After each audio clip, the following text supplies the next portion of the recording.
flood warning for the following counties in California: Orange and Riverside. The National Weather Service in San Diego has issued a flash flood warning for Riverside County in Southern California, East Central Orange County in Southwestern California until noon.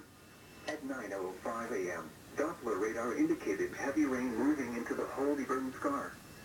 Flash flooding will likely begin shortly and possible debris flows in the Trabuco Canyon. Rainfall rates of 0.25 inches in 15 minutes are expected for about 1 hour duration. This could lead to flash flooding and debris flows into other canyons including Indian, Josephus, Tabasco, and cold water. The debris flow can consist of ash, rock, mud, vegetation, and other loose materials. Debris flows can travel quickly and with little warning. Debris flows can remain in drainages, but blockage can result in overtopping and sudden surges of mud.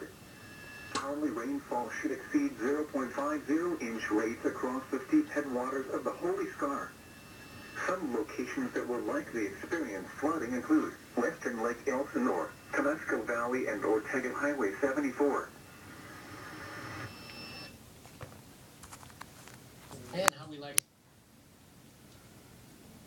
consumer cellular. They have some of the